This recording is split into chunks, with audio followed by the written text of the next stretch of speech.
دنیا کے اندر جتنے بھی شعبہ جات ہیں اور ان شعبہ جات سے جتنے بھی لوگ وابستہ ہیں، ان لوگوں کی کچھ نہ کچھ نشانیاں ہوتی ہیں۔ ہر محکمے کی اپنی ایک مخصوص گفتگو اور زبان ہوتی ہے۔ مختلف اداروں میں بولے جانے والے الفاظ مختلف ہوتے ہیں۔ انسان بعض اوقات اپنے کام سے، بعض اوقات اپنی زبان سے، بعض اوقات اپنے لب و لہجے سے پہچانا جاتا ہے کہ یہ کس شعبے کا آدمی ہے۔ آپ کسی شخص کو پگڑی داڑھی کے اندر دیکھتے ہیں تو اگرچہ اس نے فقط سنت شریعت سمجھ کر ہی اسے رکھا ہوا ہوتا ہے، لیکن اسے دیکھ کے بعض لوگ کہہ دیتے ہیں حافظ صاحب تشریف لائیے، قاری صاحب یہاں بیٹھیے، حضرت یہاں آ جائیے، کیونکہ عرف عام کے اندر یہ مزاج ہوتا ہے کہ داڑھی شریف، امامہ شریف یہ وضاقت علماء کی، قراء کی، حفاظ کی ہوتی ہے۔ اسی طریقے سے اگر کسی شخص کو آپ دیکھتے ہیں کہ اس نے ایک مخصوص لباس پہنا ہے اور ایک مخصوص آلہ گلے میں لٹکایا ہوا ہے، تو آپ اسے دیکھ کر پہچان جاتے ہیں کہ یہ شخص ڈاکٹر ہے، تو آپ اس سے ظاہر ہے اس کے شعبے کے بارے میں گفتگو کرنی شروع کر دیتے ہیں۔ کسی بھی شعبے سے تعلق رکھنے والا کوئی بھی شخص ہوتا ہے، اس کی کچھ علامات ہوتی ہیں، اس کے کچھ اوصاف ہوتے ہیں، اس کے اندر کچھ خوبیاں پائی جاتی ہیں۔ اس کے اٹھنے بیٹھنے، کام کرنے سے اور گفتگو کرنے سے اندازہ ہو جاتا ہے کہ بندہ کس شعبے کا ہے، کس مزاج کا ہے، کس طبیعت کا ہے۔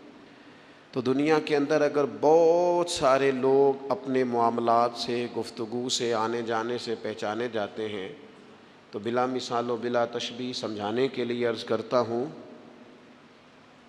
بندہ مومن کے اندر بھی کچھ خوبیاں ہوتی ہیں۔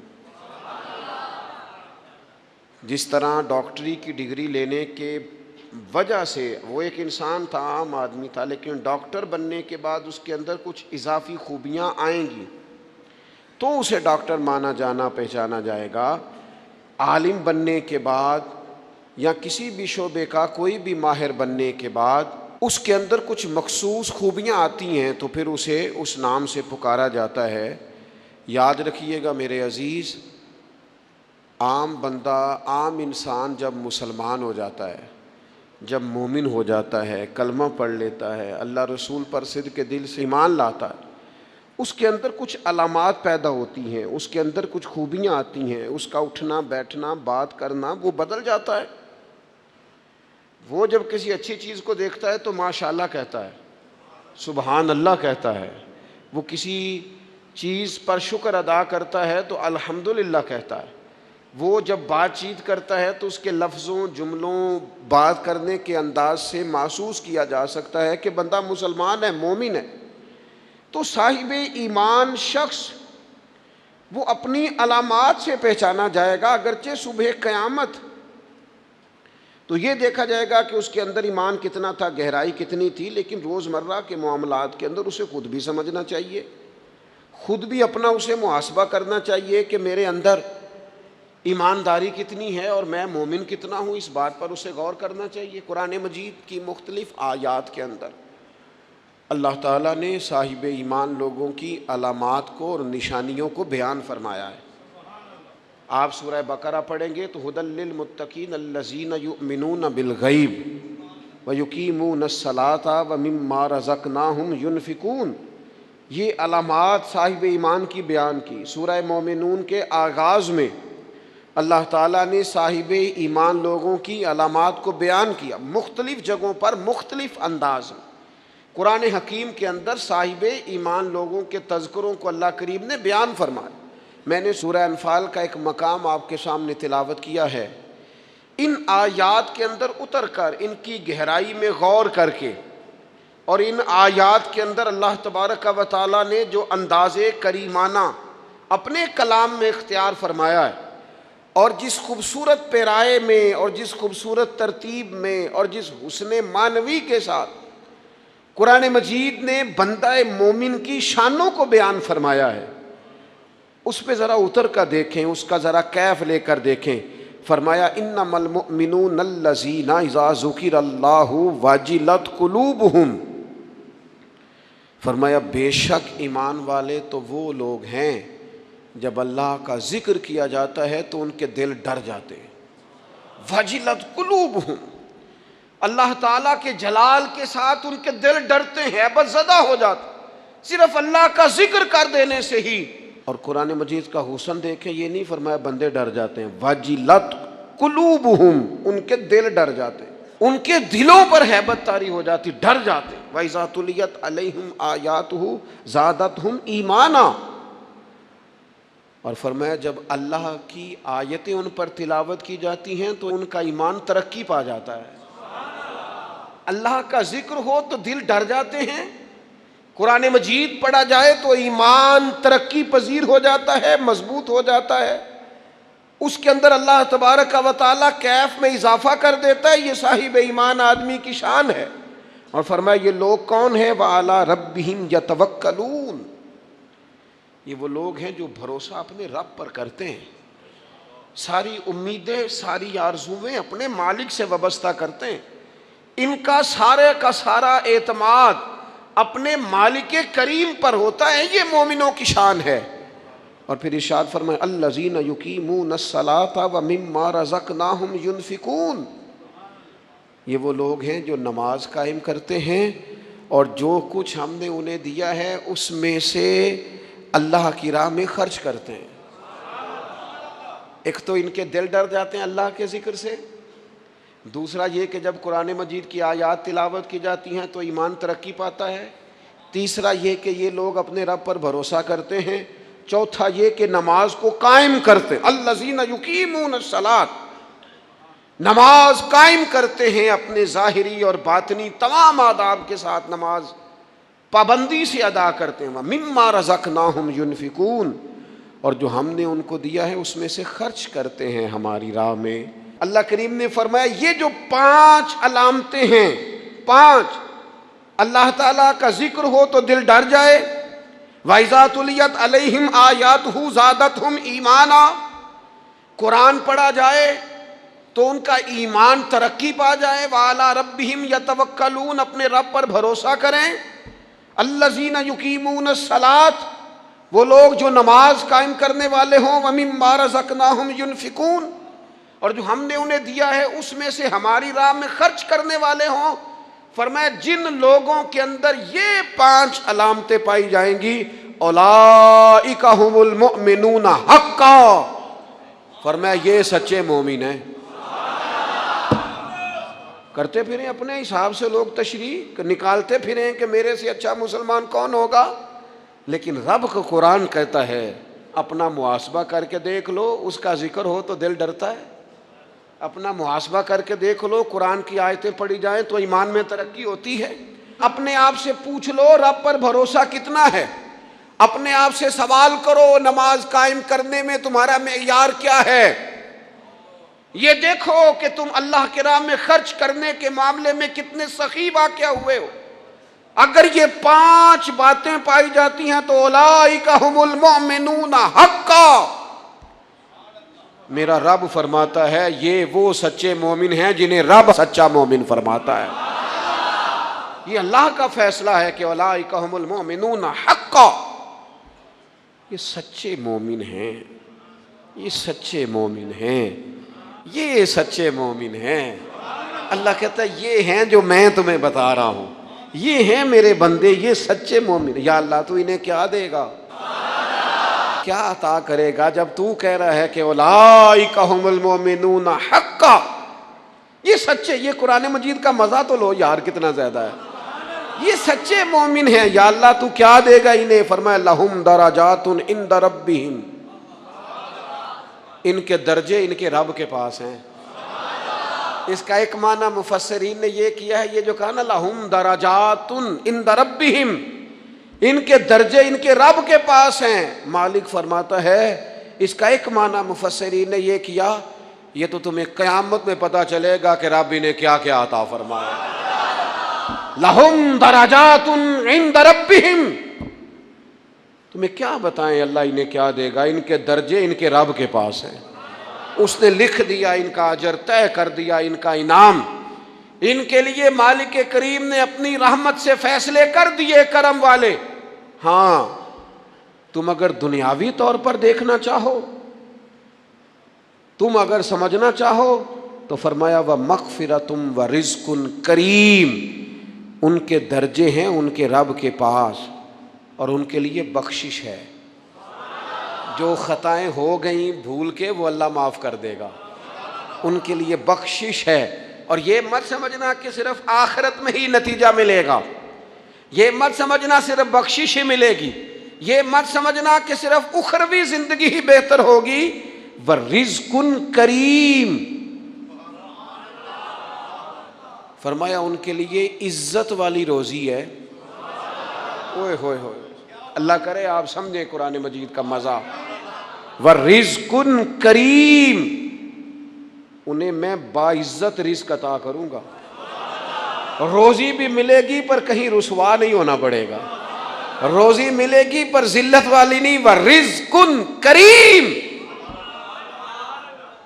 کبھی پلٹ کے دیکھو نا رب کے بندوں کی شان، اللہ انہیں رزق عطا فرماتا ہے تو عزت والا عطا فرماتا ہے۔ وقار والی روزی میں دوں گا، وقار والی۔ بس تم 5 چیزیں پیدا کرو اپنے اندر۔ ایک تو یہ دیکھو جب رب کی یاد ہوتی ہے تو دل ڈرتا ہے کہ نہیں، قرآن پڑھا جاتا ہے تو ایمان مضبوط ہوتا ہے کہ نہیں، تمہارا رب پر بھروسہ کتنا ہے، اعتماد خالق کتنا ہے، یہ اپنے اندر پیدا کرو۔ اور فرمایا نماز قائم کرو، اللہ کے راستے میں خرچ کرو۔ تم یہ 5 چیزیں پیدا کرو، رب کہتا ہے مومن بھی تم پکے ہو، درجے بھی بڑے دوں گا، جو خطائیں غلطی سے ہو گئیں وہ معاف بھی کر دوں گا۔ وَرِزْقٌ کریم، روزی ملے گی عزت والی۔ یہ کامل مومن کی نشانیاں قرآن مجید سورہ انفال میں بیان۔ ہم نا بعض ایسی چیزوں کا آہستہ آہستہ شکار ہوتے جا رہے ہیں جن میں ہمیں انتہائی زیادہ سمجھداری کی ضرورت ہے، معاملہ فہمی کی ضرورت۔ بندہ مومن کیا ہوتا ہے، اس کی علامتیں ہوتی ہیں، اس کی شانیں ہوتی ہیں۔ مومن کا ایک اپنا وقار ہوتا ہے، اس کی اپنی ایک الگ وزاداری ہوتی ہے، اس کا ایک اپنا اللہ تبارک و تعالیٰ نے سٹیٹس بنایا ہوتا ہے۔ ہمیں اپنا معیار قائم کرنا چاہیے، اور معیار وہ قلب سے قائم ہوگا، وہ روح سے قائم ہوگا، وہ باطن سے قائم ہوگا۔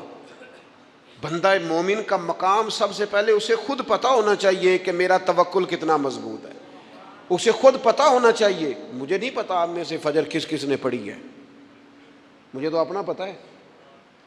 یہ ہمیں خود پتہ ہونا چاہیے کہ ہمارا معیار کیا ہے نماز کے معاملے میں۔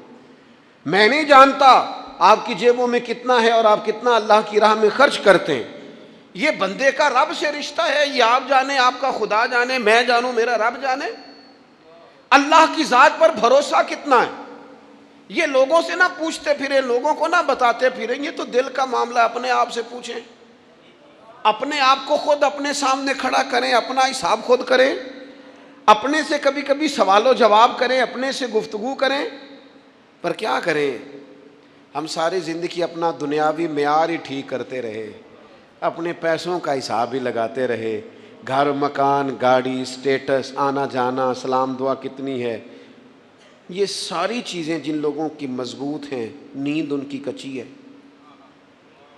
دنیاوی سٹیٹس جتنا لوگوں کا مضبوط ہے، سوچیں ان کی ٹوٹی ہوئی ہیں، نظریات بکھرے ہوئے ہیں، لفظوں اور جملوں میں کمزوری ہے، باتیں جو ہیں وہ محسوس ہوتا ہے کہ ابھی تک یہ بندہ اطمینان ہی نہیں حاصل کر سکا زندگی میں، ابھی تک کوئی گفتگو پکی نہیں، کسی بات میں وزن نہیں، کسی جگہ ٹھہراؤ نہیں، کب ہوگا؟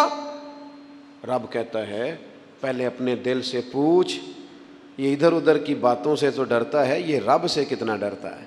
پتہ ہے نبی پاک علیہ السلام کے صحابہ کا سٹیٹس کیا تھا، معیار کیا تھا رب سے ڈرنے کا؟ 2 چیزیں ایمان کو مضبوط کرتی ہیں، ایک رب سے ڈرنا، ایک اس کی رحمت کی امید رکھنا۔ اللہ تعالیٰ کی رحمت کی امید بھی رج کے رکھنی ہے، اور اس سے ڈرنا ہے تو پھر بھی ذرا صحیح کر کے ڈرنا ہے، کچا پکا نہیں ڈرنا۔ ڈرنے کی کہانی نہیں بنانی کہ ہو جی اللہ سے ڈر لگتا ہے، وہ ڈرنا ہے۔ اس ڈرنے سے مطلب ہو کہ اعمال سنوریں، اخلاق کردار کے معاملے میں انسان مضبوط ہو جائے، دیانتدار ہو جائے، سچائی والا ہو جائے، صبر و تحمل والا ہو جائے، امید بھی رج کے رکھنی ہے، ڈرنا بھی رج کے ہے۔ ایک بات ہے سیدنا عمر کی، شیر کی باتیں شیروں جیسی، حضرت فاروق اعظم کی ایک بات اس مضمون پر بڑی طاقتور ہے۔ حضرت عمر فرمایا کرتے تھے مجھے اپنے رب کی رحمت سے امید اتنی ہے کہ نبیوں رسولوں پیغمبروں کے بعد اگر یہ اعلان ہوا نا کہ ساری دنیا کے لیے فیصلہ اور ہے، ایک بندہ صرف جنت میں جائے گا، تو حضرت عمر کہتے ہیں مجھے پکا یقین ہے رب بڑا مہربان ہے، عمر کو جنت دے گا، یہ میری امید ہے اپنے مالک سے، وہ بڑا کریم ہے، مجھے پتہ ہے میرے اوپر بڑی رحمت کرتا ہے، مجھ سے میرا مالک بڑا پیار کرتا ہے، اس نے کہنا چل تو کمزور ہے سب سے تو جنت میں جانا۔ فرمایا جو بغیر حساب کے ایک جنت میں جائے گا، لگتا ہے میرے اوپر کرم کرے گا میں جاؤں گا، لیکن حضرت عمر کہتے ہیں مجھے ڈر اتنا لگتا ہے، اس لیے کہ جتنا کریم ہے نا اتنا بے نیاز بھی ہے، تے بے پرواہ نال یاری لا کے پیندے نے دکھ سہنے۔ کہتے ہیں اس کی بے پرواہی سے اتنا ڈرتا ہوں کہ اگر قیامت میں اعلان ہوا نا سب جنت میں چلے گئے، ایک رکے اس کا حساب سخت ہے، اس سے باز پرس کرنی ہے، استفسار کرنا ہے، ایک رکے۔ تو حضرت عمر کہتے ہیں مجھے ڈر لگتا ہے کہ وہ بندہ میں ہی ہوں گا جسے روک لیا جائے گا کہ تو ٹھہر پہلے تیرا حساب لمبا ہے۔ امید بھی رج کے اور خوف بھی رج کے۔ کچھ لوگ صرف خوف کا شکار ہیں، وہ بھی ٹھیک نہیں، کچھ نری امید ہی امید کی بات کرتے ہیں، ڈرتے نہیں۔ الایمان بین الخوف والرجاء، ایمان خوف اور امید کی درمیانی کیفیت کا نام۔ اپنے آپ کو دیکھیں، اپنے اوپر غور کریں، اپنے دل کا معیار چیک کریں۔ بندہ مومن کی کچھ علامتیں ہوتی ہیں، اس کی کچھ شانیں ہوتی ہیں، ان شانوں پر غور کریں۔ ہم نا جب تک اپنے باطن کو مضبوط نہیں کر لیتے، جب تک ہم روحانیت کی مضبوطی اپنے اندر پیدا نہیں کر لیتے، اور جب تک ہم روحانی طور پر طاقتور نہیں ہو جاتے، آپ لاکھوں روپے کا جوڑا پہن لیں اور آپ کا قد بڑا اونچا ہو اور آپ کا چہرہ بڑا روشن ہو، لیکن اندر اگر نور نہیں ہے نا میرے دوست، تو لوگ تو ہو سکتا ہے آپ کی فوٹو بڑے شوق سے کھینچیں کہ بڑا قد کاٹ ہے، لیکن آپ بے قرار ہیں۔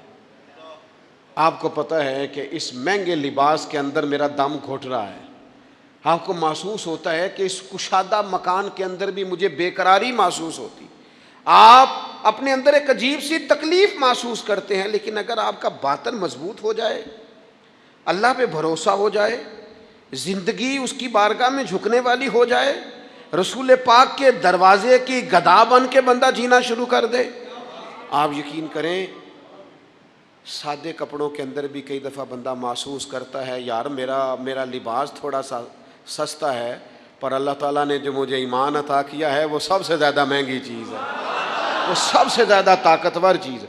اپنے باطن میں خاص خصوصیات پیدا کریں، اپنے آپ کو ٹائم دیں، اپنی قلبی کیفیات پر زیادہ توجہ کریں۔ زیادہ مجھے فوٹو شوٹو کھینچنے کا زیادہ تجربہ نہیں ہے، مصروفیات زیادہ رہیں تو میں اس طرف نہیں آ سکا۔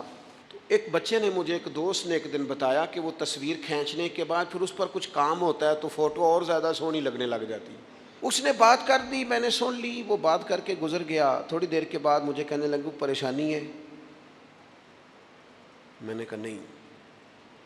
کہنے لگا میں نے ایک سادی سی بات کی تھی، پتہ نہیں کوئی آپ تو کہیں کھو گئے، اس کے بعد میں نے دو چار باتیں کی ہیں پر آپ نے ہاں نہ ہی نہیں کی، توجہ نہیں کی۔ میں نے اسے کہا، میں نے کہا پتر تو آکھیا ہے فوٹو تے تھوڑی محنت ہو جائے تو سونی لگن لگ جاندی، تو میں سوچن لگ پیا جے بندہ تھوڑی جی محنت دل تے بھی کر لے،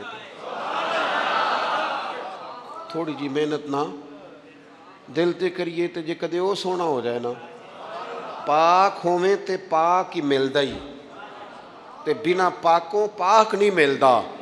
سارے جسم دے دھون دے نالوں اکو تولا ٹکڑا دل دا۔ اگر تھوڑی سی محنت روح پہ ہو جائے، تھوڑی سی اندر تھوڑی توجہ کرے، وہ اگر تھوڑا چمکدار ہو جائے نا، کچھ غلاظتیں، کچھ نفرتیں، کچھ قدورتیں، کچھ عداوتیں، کچھ تکبر، کچھ حسد، کچھ بددیانتیاں، کچھ یہ چیزیں تھوڑی نکل جائیں، آپ یقین کریں بڑا چمکدار ہو جائے دل، بڑا سونا ہو جائے، بڑا حسین ہو جائے، یہ باطن ٹھیک ہو جائے نا تو اللہ کی ساری مخلوق حسین لگنے لگ جاتی ہے۔ بندے کو نا کچھ عجیب سی کیفیات سے اللہ مالا مال کرتا ہے، اسے کوئی اللہ تعالیٰ ایسا انشراح صدر دیتا ہے، دل کو ایسا ٹھنڈا کرتا ہے، سکون نصیب ہو جاتا ہے۔ نبی اکرم نور مجسم شفیع معظم صلی اللہ تعالیٰ علیہ وآلہ وسلم سے پوچھا گیا، یا رسول اللہ ایمان کیا ہے؟ ایک کیفیت کا نام ہے نا، ایمان کی صورت تو نہیں ہوتی، ایمان کا روپ تو نہیں ہوتا، وہ مجسم شکل میں تو نہیں ہوتا، ایک باطنی کیفیت ہے نا۔ یا رسول اللہ صلی اللہ تعالیٰ علیہ وسلم آپ سب سے اعلیٰ، اس کا معیار آپ ہی جانتے ہیں، کریم بتا دیجئے، بندہ نوازی فرمائیے ایمان کیا ہے؟ تو نبی اکرم صلی اللہ تعالیٰ علیہ وسلم نے فرمایا، جب تمہاری نیکی تمہیں خوش کرنے لگے اور جب تمہارا گناہ تمہیں غمگین کرنے لگے تو مطلب یہ ہے کہ تم مومن ہو۔ اور اگر گناہ کر کے بھی تم غمگین نہیں ہوتے، تکبر کر کے بھی تم غمگین نہیں، حسد کر کے بھی غمگین نہیں، حرام کھا کے بھی غمگین نہیں، لوگوں کا دل توڑ کے بھی غمگین نہیں، کسی کے حق پہ قبضہ کر کے بھی تمہیں غم کوئی نہیں، بہت سارے لوگوں کو بیوقوف سمجھ کر، نادان سمجھ کر، احمق کہہ کر، جاہل کہہ کر، عزتیں اتار کر بھی تم غمگین نہیں ہوتے، تو اس کا مطلب ہے تم نے معیار ایمان کو نہیں پایا۔ حضور فرمانے لگے نیکی خوش کرے اور گناہ تجھے غمگین کرے، آپ یقین کریں اب نہیں کرتا لوگوں کو گناہ غمگین۔ لوگ کسی بندے کا دل توڑ کے، اس کی عزت اتار کے، اسے پریشان کر کے، جھڑک کے کہتے ہیں، آیا تھا بندہ سنائیا میں نے چار، وہ تو نے گناہ کر کے اب تو بتا رہا ہے، کسی کو ڈانٹ ڈپٹ کے دل توڑ کے کہانیاں سنا رہا ہے، چلاکیاں کر کے اور تیزیاں دکھا کے، یہ تو بندہ مومن کی شان نہیں ہے۔ میرے کریم نے تو فرمایا نیکی تجھے سکون دے، اور جب تو گناہ کر کے غمگین ہو تو اس کا مطلب ہے تم مومن ہو۔ تو فوراً عرض کی، یا رسول اللہ پھر بتا دے گناہ کیا ہوتا ہے؟ تو حضور فرمانے لگے جو چیز تیرے دل میں کھٹکے وہی تو گناہ ہے۔ وہ جو چبھ رہی ہے نا، مومن کے دل میں غلطی چبھتی ہے، کھٹکتی ہے، اسے پریشان کرتی ہے یہ غلطی، اگر وہ چبھتی ہے تو پھر اس کا مطلب ہے وہ گناہ ہے۔ آج کل نا لوگوں نے گناہ کو گناہ سمجھنا چھوڑ دیا ہے۔ کسی نے کہا تھا جنوں کا نام خرد رکھ دیا، خرد کا جنوں، جو چاہے آپ کا حسن کرشمہ ساز کرے، آپ جو چاہیں نام رکھیں، جو آپ کی طبیعت آئے آپ وہ کام کریں، آپ اپنی مرضی سے نیکی اور بدی کا معیار قائم کر لیں، یہ ٹھیک نہیں ہے۔ اللہ کے رسول صلی اللہ تعالی علیہ وسلم نے جو آئینہ ایک بندہ مومن کے لیے بنایا ہے، اس آئینے کو ہمیشہ برقرار رکھا جائے، اپنے اندر وہ علامات تلاش کی جائیں جو ایمان کے بعد مومن کے اندر تبدیلیاں آتی ہیں، قلبی طور پر، روحانی طور پر اور اخلاقی طور پر۔ میں دیکھتا ہوں آج کل نا ہمارے ہاں سب سے زیادہ جس چیز کا فقدان ہے وہ محبت ہے۔ ہمارے لہجے، ہمارا انداز، ہمارا طریقہ، ہمارا اٹھنا بیٹھنا، اس کے اندر نا محبت نہیں، ہم نا لہجے الفت والے نہیں، مزاج محبت والا۔ کسی جگہ یار کوئی چلو پنجابی بندے ہیں، ایک دیسی گل تو سنانے میں مزہ آئے گا۔ وہ ایک جگہ نا کہیں ہم بیٹھے تھے ایک دفعہ، تو کسی شخص نے کسی سے کو لینی دینی تھی چیز، تو اس نے بات کی، تو آپ کو پتہ ہے وہ ریٹ لینے والا بہت زیادہ مانگ لیتا ہے اور دینے والا کوشش کرتا ہے صفر سے شروع کروں، نیچے سے ریٹ دیتا ہے۔ اس نے کوئی بات کی، ریٹ تھوڑا بتایا تو سامنے والا ناراض ہو گیا، کہنے لگا تو کس طرح دا بندہ ہے، کنج دی گل کی تھی۔ اب یہ جو ریٹ لگانے والا تھا اس نے بڑا حسین بات کی، وہ بندہ جواب میں بڑے غصے میں آ گیا، اس نے تلخ لب و لہجہ، لگتا تھا تھوڑی دیر کے بعد اٹھ پڑے گا، گریبان تامے گا۔ تو ہنس کے کہنے لگا یار وہ لینا دینا تے مقدر آندا ہے، گل تے پیار نال کر۔ او میں نہ جناب شاعر مزاج آدمی نہ کئی دفعہ پورا فدا ہو جاتا ہے، میرا دل کرے اس بندے کے ہاتھ چوم لو، اس نے کمال بات، اس نے کہا لینا دینا تے اوے گل تے پیار نال کر یار, 2 گھڑیاں دا بہن ہے, ذرا پیار سے بات کر. کیا ہو گیا تجھے؟ ملنے آئے ہیں, غنیمت جانی ہے مل بیٹھنے کو, جدائی کی گھڑی سر پر کھڑی ہے, ابھی الارم بجے گا اٹھ کے تو اپنے گھر میں اپنے گھر. او بات تو پیار سے کر, او بول تو محبت کے ساتھ. سودا دینا بیچنا لینا الگ بات, او تو بولا تو ٹھیک کر, تیرا لہجہ تو ٹھیک ہو, تیری گفتگو تو ٹھیک ہو. لو سنو نا کیا کہا مدینے والے محبوب نے, کیا بات ہے میرے کریم رسول کی. حضور نے بات کھول کر بیان کر دی, مشکات میں موجود ہے. حضور فرمانے لگے اللہ کو ماننے والا, میرا کلمہ پڑھنے والا, فرمایا جو مومن ہوتا ہے نا, مومن ہوتا ہی الفت والا ہے, مومن ہوتا ہی محبت والا ہے. مومن اور محبت یہ لازم و ملزوم ہے. مومن اور محبت یہ ایک چیز کے 2 نام ہیں. حضور فرمانے لگے, مشکات میں حدیث ہے, فرمایا مومن ہوتا ہی محبت والا ہے. فرمایا اس بندے میں کوئی خیر ہی نہیں, نہ کسی سے پیار کرے نہ کوئی اس سے پیار کرے. جو نہ پیار کرے نہ اس سے پیار کیا جائے, اس میں خیر ہے ہی کوئی نہیں. مومن جو ہے نا, مومن وہ پیار کرتا بھی ہے اور مومن سے پیار کیا بھی جاتا ہے. اپنی زندگی کو تلخی, مومن کی شان نہیں تلخ تلخ رہنا, ناراض ناراض رہنا, بے چین سا رہنا, ہر وقت شکوے کرنے, ناراض وقت گزارنا, ہر وقت کوئی نہ کوئی اعتراض کا دروازہ کھول کے رکھنا, ہر وقت کوئی نیا شکوہ, کوئی نئی بات کھول کے رکھنا. اس سے نکل آؤ یار. پیار جو ہوتا ہے نا وہ دنیا کو سنوار دیتا ہے. محبت جو ہوتی ہے نا اس کے اندر بڑا مزہ ہوتا ہے, اس میں بڑا کیف ہوتا ہے. اس لیے اپنے لہجوں سے تلخیوں کو نکالیں. ہمارے ہاں نا ایک بہت بڑا مسئلہ ہے, بالخصوص ہم جو صوفیاء کی جماعت ہے نا, اس میں بعض لوگوں کا خیال ہے کہ میں نا فلاں درود پاک پڑھوں گا تو نبی پاک کے قریب چلا جاؤں گا. کوئی شک نہیں, درود پڑھنے سے حضور کا قرب ملتا ہے. بعض لوگوں کا خیال ہوتا ہے کہ نعت شریف کی برکت سے محبوب کے قریب جاؤں گا. کوئی شک نہیں, نعت پڑھنا اور نعت سننا یہ بندے کے دل کو حضور کی محبت کے اندر بڑا مضبوط کر دیتا ہے. کچھ لوگوں کا معیار ہوتا ہے کہ میں اتنے وظائف اس ٹائم میں مکمل کروں گا تو میں نبی پاک کے قریب جاؤں گا. تو حضور نے تو خود بتا دیا میرے قریب کون ہے. درود پاک پڑھنے والے کو بھی قریب بیان کیا حضور نے. جہاد کرنے والا, عبادت کرنے والا, ریاضت کرنے والا, دین کی خدمت کرنے والا, یہ سب حضور کے قریب ہیں. پر نبی پاک علیہ السلام نے فرمایا تم میں سے, یہ بخاری ہے, فرمایا تم میں سے میرے یہاں میرے قریب سب سے محبوب وہ شخص ہے جس کے اخلاق زیادہ اچھے ہیں, جس کا رویہ لوگوں کے بارے میں ٹھیک ہے, جس کی نیتیں, ارادے, لہجے لوگوں کے حق میں نرم ہے, وہ میرا محبوب ہے. حضور فرماتے ہیں میرا محبوب ہے, میرا وہ پیارا بندہ ہے, وہ میرا محبوب ہے امتی. تو حضور کا محبوب بننے کا بہترین طریقہ یہ ہے کہ اپنا اخلاق ٹھیک کیا جائے. ایک بات اور کرنی ہے, جو دور میرا اور آپ کا دور ہے نا, یہ تیز لوگوں کا دور ہے, چالاک لوگوں کا دور ہے. لوگ ایسی بات سناتے ہیں کہ بندہ حیران ہو جاتا ہے. چالاک مزاج, تیز طبیعت. میں نے اپنی زندگی میں بڑے بڑے تیز لوگ ناکام ہوتے دیکھے اور بڑے بڑے بھولے بندے سیدھے سادے. لیکن ان لوگوں کو اللہ تعالیٰ نے اتنا نوازا ہے, اتنا کرم فرمایا ہے.